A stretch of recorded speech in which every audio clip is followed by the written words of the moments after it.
اچھا، میرا آپ سے سوال یہ تھا کہ جو آیت رجم ہے، اس کے جو نزول کے بارے میں روایات ملتی ہیں اور اس کے منسوخ بھی تلاوہ ہونے کی جو ہے نا، یہ کیا حقیقت ہے؟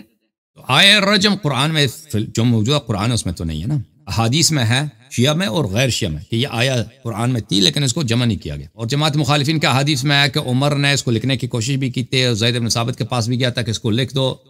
زید بن ثابت نے اس کو نہیں لکھا تھا، اور کیونکہ عمر کے پاس اس آیا کے لیے کوئی شاہد نہیں تھا، صرف وہ خود تھا، دوسرا شاہد اس کو نہیں ملا، تو انہوں نے آئے رجم کو نہیں لکھا. تو یہ تو شواہد اس کے بہت ہیں کہ قرآن میں موجود ہے. اب جہاں تک اس کے منسوخ التلاوہ ہونے کی بات ہے، تو منسوخ التلاوہ کس کو کہتے ہیں؟ منسوخ التلاوہ یہ کہتے ہیں بھائی، جماعت مخالفین کہتے ہیں کہ قرآن میں ایک ایسی آیات ہیں جو پہلے وہ اللہ کی جانب سے نازل ہو گئی، پھر ان کا تلاوت کرنا حرام ہو گیا، پھر آپ اس کو تلاوت نہیں کر سکتے، یہ قرآنیت ختم ہے. تو اس کی کوئی دلیل نہیں ہے، یہ کوئی حدیث وغیرہ نہیں. اس طرح آیات تو بہت زیادہ، تو اس کی روایات بھی بہت زیادہ ہونے چاہیے نا، حدیث بھی بہت زیادہ ہونے چاہیے کہ یہ منسوخ التلاوہ ہے. حدیث ودیث کچھ بھی نہیں ہے، یہ منسوخ التلاوہ ہے. بلکہ اس کے برعکس میں آپ کو حدیث دکھا دوں بخاری سے، حدیث دکھا دوں بخاری میں کہ یہ منسوخ التلاوہ نہیں ہے. منسوخ التلاوہ ایک کہانی ہے جو بنایا گیا ہے، کیونکہ احادیث بہت زیادہ ہیں کہ قرآن میں گٹھ واقع ہوئی ہے، کٹائی واقع ہوئی ہے، کمی واقع ہوئی ہے، تو اس کا جواب نہیں دے سکتے، انہوں نے اسٹوری بنا دی منسوخ التلاوہ کی.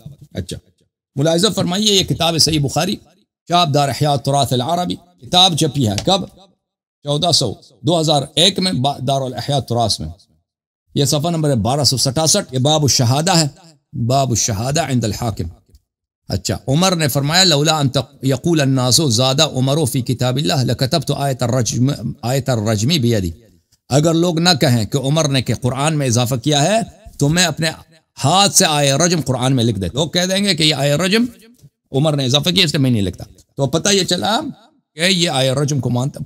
بخاری میں اس کا خطبہ بھی موجود ہے، عمر اس کے الفاظ بھی بتاتا ہے بخاری میں، آیت رجم کے الفاظ کیا، صیغہ کیا، وہ بھی بخاری میں موجود ہے. اچھا، تو یہ منسوخ التلاوہ جو ہے ایک کہانی ہے، اس کی کوئی حقیقت نہیں ہے، اس کی کوئی دلیل نہیں ہے. اگر منسوخ التلاوہ کوئی حقیقت ہوتی تو اس کے احادیث بے شمار ہوتے، کیونکہ جن آیات کے متعلق یہ کہتے ہیں کہ منسوخ التلاوہ ہے، یہ آیات زیادہ، بہت زیادہ، تو یہ اس کی کوئی دلیل نہیں ہے. اوکے جی، تو جو شیخ طوسی ہیں، انہوں نے التبیان میں جو نسخ کی اقسام بیان کی ہیں، انہوں نے اس میں منسوخ بالتلاوہ کو بھی ذکر کیا ہے. ہاں، منسوخ وہ بھی دیکھیں، شیخ طوسی رحمۃ اللہ علیہ کی بہت ساری کتابیں ہیں کہ وہ جماعت مخالفین کے موافق باتیں نہ، جب مثلا کہتے ہیں کہ فلان چیز کے کتنے قسمیں ہیں، وہ بیان کر دیتا ہے نا، کہ لیکن اس کا مطلب یہ نہیں کہ وہ صحیح ہے، کیونکہ وہ علماء کے نزدیک ان کے یہ نسخ کی اقسام ہیں. اب ان میں سے کتنے واقع ہوئی ہیں، متصور یہ ہے کہ اس طرح کے نسخ کے اقسام ہیں، اس میں سے کون سے صحیح ہے کون سے غلط ہے، وہ الگ بات ہے.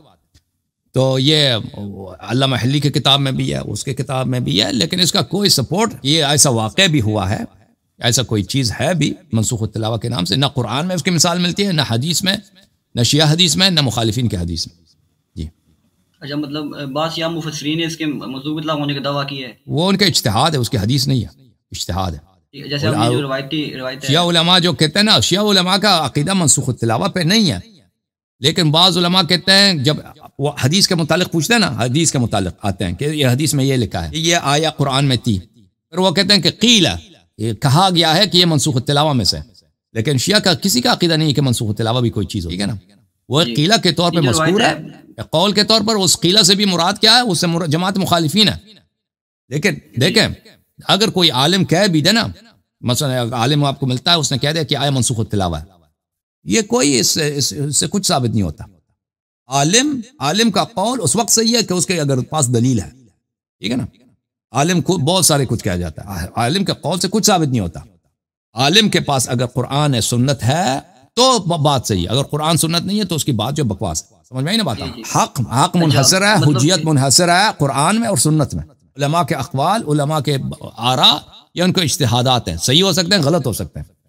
صحیح صرف اس وقت ہے کہ اگر وہ قرآن اور سنت کے موافق ہیں. اب اگر ہمیں شیعہ مفسرین کے اقوال مل بھی جائیں تو انہیں قبول نہیں کیا جائے گا منسوخ بالتلاوہ پر. بالکل اس کی کوئی اہمیت ہی نہیں ہے. اگر کوئی چیز اس کے قرآن و سنت کے موافق نہیں ہے، اس کو کیسے آپ قبول کر سکتے ہیں؟ اور جو آیت رجم کا جو نزول ہے، یہ برحق ہے، یہ نازل ہوئی تھی آیت روایات میں، یہ دونوں فریقین کے روایات میں. جی بالکل جی.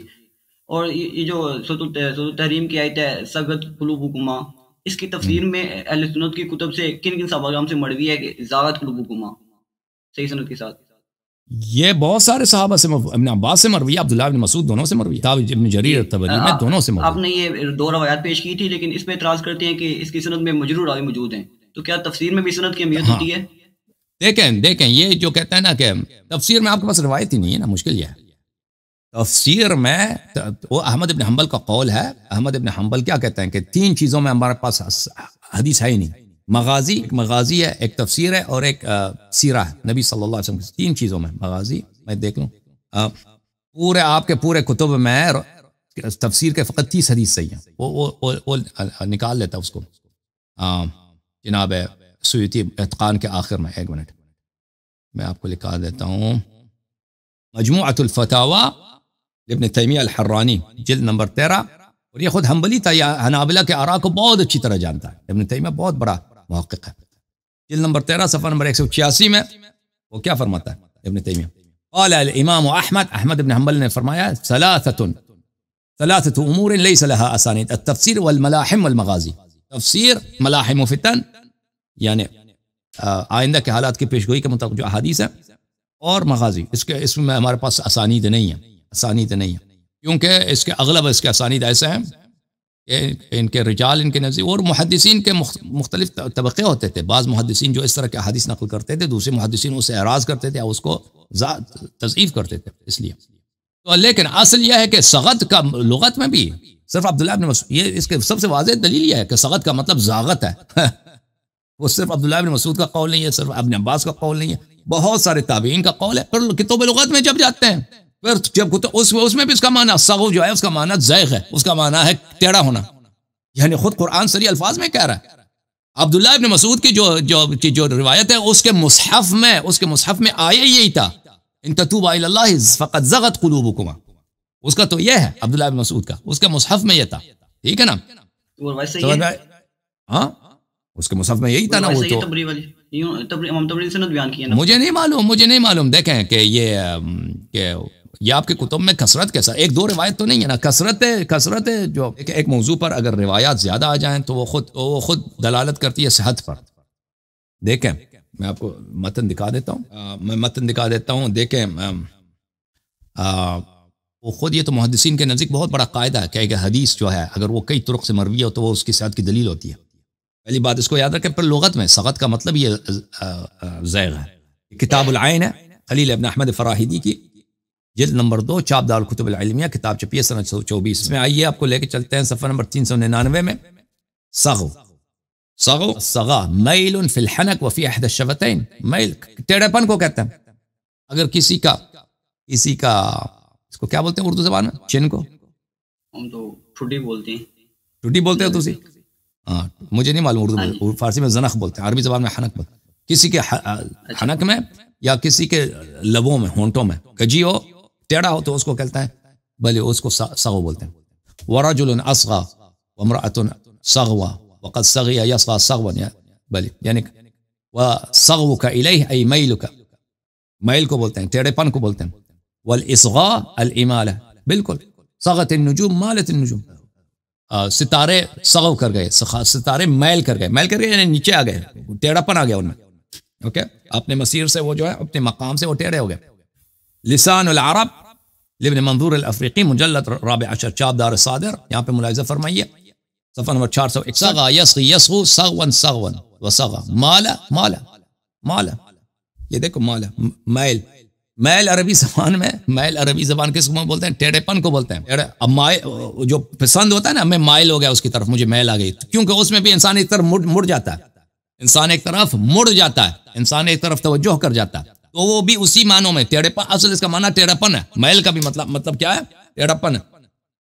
یہ جامع البیان عن تعویل آیہ القرآن، جزء 28، چاپ دار الفکر، سنہ 1430 میں چھپی ہے۔ یہاں پہ ملاحظہ فرمائیے صفحہ نمبر 180 میں، سورۃ التحریم، ان تتوبا الی اللہ فقد صغت قلوبکم۔ حدثنا محمد بن سعد، یہ تو معلوم ہے، حدثنا ابی معلوم، حدثنی عمی معلوم، حدثنا ابی معلوم، ان ابی ہے اس کے جد سے، ان ابن عباس، یہ تو بالکل اپنے خاندان سے نقل کرتا ہے۔ محمد بن سعد بصری اپنے والد سے نقل کرتا ہے، اس کے والد اس کے چچا سے نقل کرتا ہے، وہ اپنے والد سے نقل کرتا ہے، اور وہ اپنے عبداللہ ابن عباس سے نقل۔ آپ کہہ رہے ہیں اس میں مجہول پہ جا رہا ہوئی ہے، مجہول نہیں جا رہا ہوئی ناوی پہ، ہر جرح مقبول بھی نہیں ہوتا، جرح مفسر ہونا چاہیے. کس پہ ہوئی جو راوی ہے حسن بن عطیہ، حسن ابن عطیہ ہے نہیں، کہاں ہے ابن عطیہ؟ اس میں ابن عطیہ ہے نہیں. یہ جو ابن عباس سے روایت کرا ہے نا، اس کا نام عطیہ ہے، پھر اس سے جو آگے روایت کرا وہ عطیہ نہیں ہے، عطیہ کوئی نہیں ہے. محمد بن سعد حدثني محمد بن سعد حدثني ابي حدثني عني حدثني ابي عن ابي عن ابن عباس. محمد بن سعد روایت کر رہے ہیں حسین بن عطیہ سے، پھر وہ حسن بن عطیہ سے. اور حسن بن عطیہ سے نہیں، وہ اپنے والد سے، وہ عطیہ کوئی نہیں، اپنے والد سے روایت کرتے ہیں، وہ اپنے چچا سے روایت کرتے ہیں، وہ اپنے والد سے یا بالکل اپنے خاندان سے روایت کرتے ہیں. ان کے چچا کا نام تو کوئی ہوگا نا. ہاں ہوگا بالکل ہوگا. آپ نے دیکھا چیک کیا؟ اس کا نام عطیہ نہیں ہے، اس کا چچا کا نام، چچا کا نام عطیہ نہیں ہے، لیکن جو ابن عباس سے روایت کر رہا ہے اس کا نام عطیہ ہے. پھر آگے اس سے جو روایت کر رہا ہے وہ نہیں ہے، عطیہ کوئی نہیں. آپ ایسے مکس کر رہے ہیں کسی اور کے ساتھ. ان تتوبا الی اللہ فقد صغت قلوبکما زاغت قلوبکما. اب بھائی یہ لغت کے موافق ہے. لغت صغت کا مطلب لغت میں زغت ہے. ہاں میں نے ابھی لسان العرب ابھی لغت ابھی لسان العرب دکھایا، لسان العرب بھی دکھایا. اس کے بعد مجاہد کا بھی یہ قول ہے، صغت قلوبكما. سمعت ابن حمید حدثنا يحيى بن واضح حدثنا محمد بن طلحة عن زبید عن مجاہد. میں سمجھ رہا تھا کہ صغت قلوبكما کوئی ہلکی چیز ہے. میں نے عبداللہ ابن مسعود کے قرات میں یعنی اس کے مصحف میں دیکھا ان تتوبا الی اللہ فقد زاغت قلوبكما. قتادہ سے پھر روایت ہے صغت قلوبكما مالت قلوب، وہ بھی مائل، وہ بھی ٹیڑھا پن. صغت قلوبكما قتادہ سے، مالت قلوبكما ضحاک سے، صغت قلوبكما زاغت قلوب. سفیان صغت قلوبكما زاغت قلوبكما، سب وہی ہے. ٹھیک ہے نا. اس کا کیا لغت میں حدیث میں صحابہ اور تابعین، بلکہ عبداللہ ابن مسعود کے مصحف میں بھی صغت کا مطلب ہے کیا؟ زائغ ہے. تو اگلا سوال یہ ہے کہ یہ جو کتاب ہے الذریعہ الی تصریف شیعہ، تو اس کتاب میں کیا بعض اہل سنت کی کتب کو بھی شامل کیا گیا ہے؟ مجھے نہیں معلوم، میں نہیں سمجھتا کہ اگر کسی مخالفین کی کتاب کو اگر اس سے غلطی ہو گئی ہو کتاب مصنف سے الگ بات ہے، مجھے لیکن نہیں لگتا کہ اس نے شامل کیا، اللہ جانتا ہے. اس میں کتنے اس میں یہ ایسے انڈیکس ہے نا کتابوں کے، انڈیکس کی کتابیں ہیں، اس میں ہزاروں کی تعداد ہے کتابیں ہیں نا. اس میں غلطی ہو سکتا ہے کہ اس نے کیا ہو، لیکن شواہد التنزیل اگر اس نے شامل کیا تو اس کی غلطی ہے، یہ شیعہ نہیں اس کا مؤلف. یہ جو کتاب ہے ابن شہر شعب کی معالم العلماء، یہ جو کتاب ہے، یہ کتاب کیا شیعہ مصنفین کے بارے میں لکھی ہے انہوں نے؟ عالم العلماء شیعہ مصنفین کے اس میں انہوں نے اس کو بھی ذکر کیا حسکانی کو، جو حاکم حسکانی جو مصنف ہے اس کا شواہد التنزیل. اگر کیا تو غلط ہے، ان کے پاس دلیل نہیں، یہ حنفی ہے. یہ حافظ ابو الحسن دارقطنی کا استاد ہے. اگر انہوں نے کیا ہے تو کتابوں کے انڈیکس میں، کیونکہ دیکھیں ایک اصطلاح ہے نا شیعہ، جو اہل بیت علیہ السلام سے محبت کرتا ہے، مخالفین میں ناصبی نہیں ہوتا، اور امیر المؤمنین علیہ السلام کو عثمان پہ افضل جانتا ہے، تو اس کو لوگ شیعہ کہتے ہیں. اس طرح اگر ان کو غلطی ہو گئی اصطلاح میں، ان کو اس کتاب میں داخل کیا مجھے نہیں معلوم، تو عرضیہ ہے. اوکے، لیکن اس سے وہ حاکم حسکانی شیعہ نہیں ہے. شیعہ ان معنوں میں کہ وہ 12 اماموں کو منصوص من اللہ مانتا ہے، اس معنوں میں نہیں ہے. وہ ابو بکر عمر کی خلافت کو صحیح مانتا ہے، اور وہ حنفی تھا. اس کے تراجم بہت زیادہ ہیں آپ کے اپنی کتب میں نے دکھا دیا، اگر مزید چاہیے تو میں دکھا دیتا ہوں. دیکھیں حاکم حسکانی کا ابھی میں نے آج کے پروگرام میں دکھا دیا ہے، اس کا اللہ آپ کا بھلا الجواہر المضیہ دکھا دیا. یہ طبقات الحفاظ سیوطی صاحب کی، یہ طبقات الحفاظ سیوطی کی، چاپ دار الفکر سنہ 1983 میں کتاب چھپی، الحسکانی القاضی المحدث. اچھا، شیخ حاکم حسکانی بھیا قاضی تھا. ويعرف بابن الحذاء شيخ متقن ذو عناية تامة بعلم الحديث، عمر وعلى إسناده وصنف الأبواب وجمع وحدث عن جده والحاكم وبالطاهر بن محمش، وتفقه بالقضي أبي يعلى، أملى مجلسا صحها فيه رد الشمس لعلي عليه السلام. اچھا، وهو يدل على خبرته بالحديث وتشيعه. اس نے حدیث رد الشمس کو ایک مجلس میں اس نے تصحیح کیا، اور وہ اس میں واضح دلیل ملتا ہے کہ یہ بہت ہی علم حدیث میں ماہر آدمی تھا، اور اس سے دلیل ملتا ہے کہ یہ شخص تشیع سے یہاں مراد یہ نہیں ہے کہ وہ شیعہ اثنا عشری ابو بکر عمر کی خلافت کو مانتا ہے. تشیع سے یہاں سے مراد یعنی امیر المومنین علیہ السلام کے فضائل کو اس کو پسند ہے. تشیع سے یہ مراد لیتے ہیں یہاں اس مراد میں، یا عثمان پہ افضلیت رکھتا ہے. اس طرح یہ ملاحظہ فرمائی. یہ کتاب تاج التراجم، ابو الفداء زین الدین قاسم ابن قطلبغا السودونی، محمد حمیر رمضان یوسف، سنہ 1992 میں چھپی ہے. اس کتاب میں عبید اللہ ابن عبداللہ الحسکانی روا عنہ دارقطنی اس کا شاگرد تھا. دارقطنی اتنا پکا ناصبی اور متعصب شیعوں کے خلاف، وہ کبھی کسی ایسے شخص سے جو شیعہ اثنا عشری اس سے حدیث نقل نہیں کرے گا. قال الذهبی نے فرمایا ہوا النیسابوری الحنفی، یہ نیسابور کا ہے حنفی مذہب، الحاکم اس کا لقب ہے حاکم کیونکہ قاضی تھے لوگ، الحافظ شیخ متقن ذو عنایت التامۃ بالحدیث والسنہ، شیخ محقق شیخ تھا اور حدیث پہ اس کو اچھا عبور حاصل تھا. ٹھیک ہے بھائی. تو ایک سوال، ہمیں اس پر کوئی دلیل ملتی ہے کہ بعض یہ اپنے آپ کو تکیہ کر کے حنفیہ شافعی ظاہر کرتے تھے؟ ہو سکتا ہے اللہ جانتا ہوتا ہے. دیکھیں اب یہ تو کیا اس کو ہم تو نہیں جانتے نا. اگر کوئی شخص دل میں شیعہ ہو گیا، مثلا سیوطی کہتے ہیں، بعض لوگ کہتے ہیں یہ شیعہ ہو گیا دل میں، تو لازمی بات ہے اگر وہ واقعا شیعہ ہو. ایک آدمی کہہ رہا تھا نا کہ اس کو خواب میں نظر آیا، کہتا مجھے، میرا دوست تھا وہ بہت ساری باتوں کہتا کہ مجھے کہتا تھا کہ مجھے ائمہ علیہ السلام بتاتے ہیں، تو وہ کہتا کہ سیوطی شیعہ تھا شیعہ. اب یہ حقیقت ہے یہ اللہ جانتا ہے نا کہ ایک شخص اگر وہ باطن میں شیعہ ہو گیا، بھائی وہ مان گیا کہ 12 امام برحق ہے، لیکن وہ اس معاشرے میں رہتا ہے کہ سب لوگ، وہ خود محقق ہے، بہت بڑا عالم ہے، لیکن وہ اس کو ظاہر نہیں کر سکتا کیونکہ وہ قتل ہو جائے گا، کوئی برداشت بھی نہیں کرے گا، کوئی مانے گا. اس کو اپنے بیٹے اس کو مار کے پاگل ہو گیا، شیعہ ہو گیا، بیٹے اس کے ماریں گے. تو اگر وہ اس طرح اس حالت میں مر جاتا ہے، یہ ممکن تو ہے لیکن اس کو اللہ جانتا ہے. اب بھی بہت سارے نا، اب بھی بہت سارے لوگ ہیں جو شیعہ ہو جاتے ہیں، وہ ظاہر نہیں کرتے، وہ ڈر کے مارے ظاہر نہیں کرتے نا. اب رسول اللہ صلی اللہ علیہ وسلم کے زمانے میں لوگ مکے میں مسلمان ہوتے تھے، چھپاتے تھے، بھائی کیا مسلمان، وہ نہیں کہتے تھے کہ مسلمان ہو گئے. اصحاب کہف، ابھی آپ نے وہ بھائی صاحب نے اس کا ذکر ہوا اصحاب کہف کا. اصحاب کہف کیا کرتے تھے بیچارے؟ تقیہ کرتے تھے نا. ہاں، تو اس طرح یہ تو ممکن تو ہے، واقع ہوا ہے، لیکن فلان شخص ہم کہہ دیں فلان شخص یہ باطن میں شیعہ تھا اور ظاہر کرتا تھا، اس کو اللہ جانتا ہے. اگر کوئی دلیل ہے تو ثابت ہوگا نا، دلیل ہے تو وہ کہیں گے نا. دلیل اگر اس نے کبھی اعتراف کیا یا کسی دوست نے اس سے ملا ہے، اس نے کہہ دیا بعد میں کہ بھئی یہ شیعہ ہو گیا تھا، اس طرح دلیل ملنا تو بہت مشکل ہے. قیامت کے دن پتہ چلے گا نا کہ کون باطن میں کیا تھا. یوم تبلی السرائر. آپ نے ایک روایت پیش کی تھی علامات کی کتاب الاحتجاج سے، جس میں مولا علیہ السلام حضرت ابوبکر سے فرماتے ہیں کہ بتاؤ ابوبکر یہ ایسا ہی ہے. ابوبکر کہتے ہیں جی ایسا ہی ہے، اپنی فضیلتوں کا اقرار کراتے ہیں. جی. تو اس روایت کو جو متصل سند ہے وہ مجھے کسی یہ جو ہے حضرت امیر المؤمنین علیہ الصلوۃ والسلام اس کتاب کے آغاز میں تبرسی صاحب فرماتے ہیں کہ سب روایت متواتر ہے. ٹھیک ہے نا، سب روایات متواتر ہیں. ہاں، اس کے سب روایات متواتر ہیں. تو پرانے زمانے میں بہت سارے علماء تھے کہ وہ روایات کو، اسانید کو نقل نہیں کرتے تھے کیونکہ وہ اسانید دوسری کتب میں موجود ہوتی تھیں اور بعض ایسی کتابیں بعد میں ضائع ہو گئیں. لیکن اس کتاب احتجاج کے مقدمے میں اگر آپ پڑھیں کہ یہ سب روایات متواتر ہیں، اس پہ وہ تصریح کرتے ہیں کہ شیعہ قوم ان سب کو مانتے ہیں. اوکے جی. کسی روایت یا کسی کتاب کو پرکھنے کا معیار کیا ہوگا کہ واقعی ہم پتہ کریں کہ یہ جو کتاب ہے اپنے مصنف سے ثابت ہے یا نہیں ثابت؟ کیونکہ آپ کے نزدیک کسی کتاب کی سند میں کوئی کذاب راوی آ جائے تو فرق نہیں پڑے گا، تم پتہ کیسے لگائیں گے کتاب ثابت ہے یا نہیں ثابت؟ نہیں، کتاب دیکھیں کتاب کے سند میں دیکھیں، کتاب اگر کسی مصنف کا ہے تو وہ تو اس کے لیے دلیل تو ہونا چاہیے نا، صحیح دلیل ہونا چاہیے کہ اس مصنف، اگر کتاب کی نسبت کسی مصنف سے مشکوک ہے اور وہ کسی کذاب آدمی اس میں آ جاتا ہے کہ وہ ادعا کرتا ہے کہ یہ کتاب فلان آدمی، وہ تو ہم نہیں کہتے یہ اس کتاب کی نسبت ثابت ہو جاتی ہے.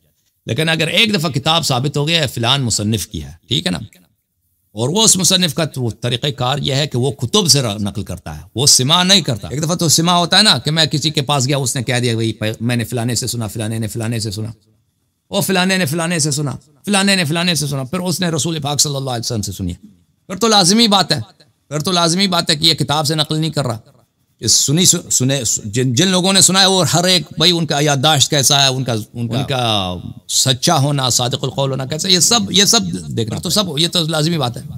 پھر بھی اطمینان نہیں ہوگا انسان کو، کیونکہ اتنے لوگ، اگر کوئی کہتا کہ سچا ہے فلانی آدمی سچا ہے نا 200 سال کے بعد، وہ اس کے بعد پہ اتنا بھروسہ نہیں ہوتا. کہتا ہے ثقہ ہے. مثلا احمد ابن حنبل کہتا ہے کہ کوئی آدمی جو اس کی وفات ہے مثلا 140 کو یا 120 کو، کہتا ہے وہ ثقہ ہے. وہ کہاں سے؟ وہ تم نے دیکھا ہی نہیں اس کو، تم سے 3-4 نسل پہلے گزرے، تو میں کیسے پتا کہ وہ ثقہ ہے یا نہیں. تو بہرحال تو یہ جو طریقہ کار ہے، یہ اگر پتہ بھی چلے نا کہ آدمی یہ سب اس سلسلہ سند میں سب ثقات ہیں اور سب کا حافظہ وغیرہ سب صحیح ہے، تو پھر بھی اس پہ بھروسہ نہیں ہوتا.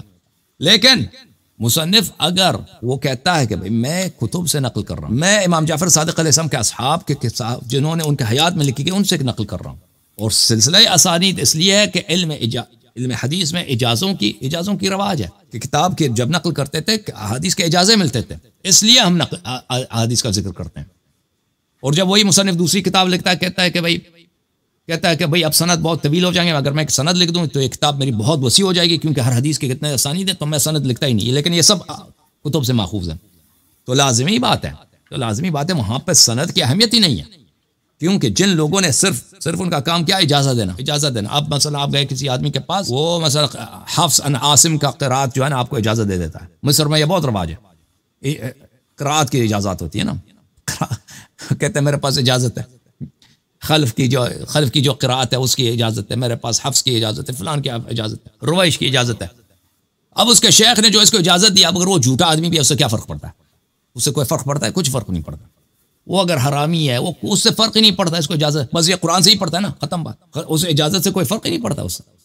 اب اگر کوئی آدمی آتا ہے نا، اس کے پاس بخاری کی اجازت ہے، لاہور گیا ہے، لاہور میں فلان شیخ الحدیث کے پاس اس نے اجازت دی ہے، سلسلہ سند ہے اس کا بخاری کا، اس کا شیخ الحدیث جھوٹا ہے، دیوبندی ہے، بریلوی ہے، اہل حدیث ہے، قادیانی، اس سے فرق ہی نہیں پڑتا، کوئی اہمیت ہی نہیں، کیونکہ یہ بخاری کتاب ہی موجود ہے، بخاری کی کتاب موجود ہے. اوکے میرے بھائی، تھینک یو سر. جی سر آخری سوال کہ شیعہ اصول حدیث کو اسٹڈی کرنا ہو تو اس میں بہترین کتاب کون سی ہوگی؟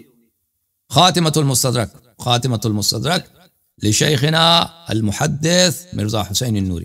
اوکے، یہ کیا عربی زبان میں کس بمانی خطاب استعمال ہوتا ہے؟ بمانی خطاب استعمال ہوتا ہے. کیا چیز؟